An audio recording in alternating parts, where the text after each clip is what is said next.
your purpose is never destroyed. It's only suppressed. Even if you make mistakes, if you are a prostitute, a drug addict, if you are a drunkard, an alcoholic, whatever it is, that doesn't destroy your purpose. It cages it. Wow.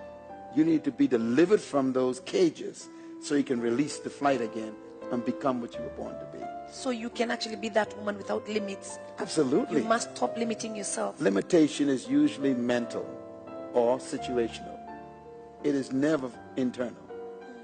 You are always a great woman, but your greatness could be smothered by your culture, your friendships, your family, your circumstances, or the people that you hang out with. Your greatness is always with you. You know, I'll close with a story. I went to Egypt with my wife, and we went to visit the pyramids, and we saw the remains of King Tut, 3,000-year-old mummy from the Egyptians. And in that display, they had some seeds, and the seeds were in a display glass case. And I asked the gentleman who was on a tall guy, I said, "What are these?" He said, "These are seeds that we found in the tomb of King Tut." So I said, "Are you telling me these seeds are 3,000 years old?" He said, "Yes, they were petrified like rock. They were actually preserved." So I asked him a question. I said, "Are these seeds still good? Can they germinate?" And then he told me a story. And when they found the seeds, they shipped them to Israel to do tests on them. And the Israelis were able to take those seeds, place them back in the right environment, and those seeds germinated and produced some of the largest ears of corn and maize they had ever seen. So I said to him, "Are you telling me that 3,000-year-old seeds still have life?" He said, "It depends on the environment." So I want to say to all those watching this program, you may be 7 or 97. It doesn't matter. Inside of you, it's still your greatness. What you need is the right environment. This show today may be the environment you needed to ignite your seed. So your greatness is never gone. It's just hidden. Wow. If you're there and you're wondering, will I ever make it in life? If he made it, you're going to make it too.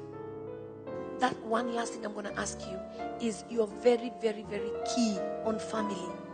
Yes. Why is that? Because the family is the first institution God ever created.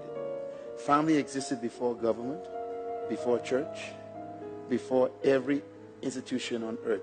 The family was first. So the family is more important than government, it's more important than religion, it's more important than churches or temples or mosques.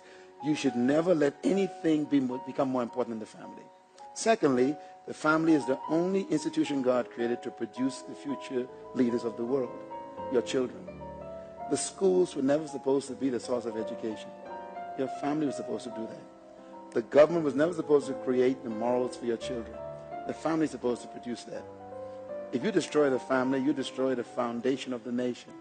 So I am convinced that if we restore the families in Kenya, we would destroy the nation of Kenya, restore the nation of Kenya.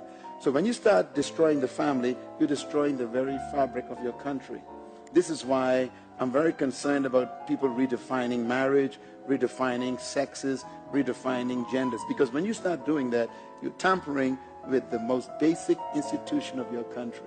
And if you were to dismantle the family, you basically have destroyed society. So if a government wants to build a strong country, they should spend money on restoring traditional family. And that has to do with a man or woman who produce children in the context of providing for them values, morals, and standards that are healthy for civil development. This is family. And that's why God did not begin the human race with a government, nor with an institution called a school, or even with clubs or any kind of church. He began it with the family. So restore the family, you'll restore Kenya. One last thing, the very last one.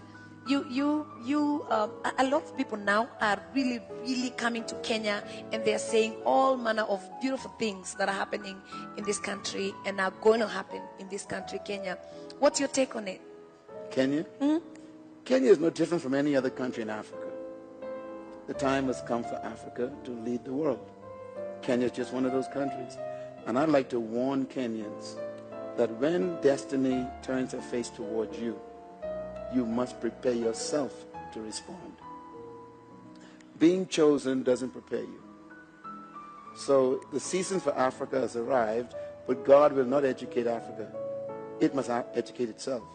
So I want to encourage Kenyans to prepare themselves by developing their skills, getting training and leadership development, learning how to manage resources properly, because when it's time for you to lead, that's the time for you to be learning how to lead. You got to be ready. Remember that preparation plus opportunity equals success. So if opportunity comes but you are not prepared, you will fail. Kenyans should be focusing on preparing ourselves to lead the whole world, because Africa time has arrived. Wow.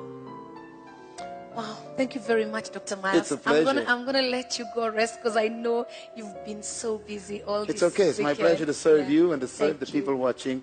And remember, your greatness never goes away. It's always there. I hope today you would tap into it and expose yourself and let the world see how great you are. Wow.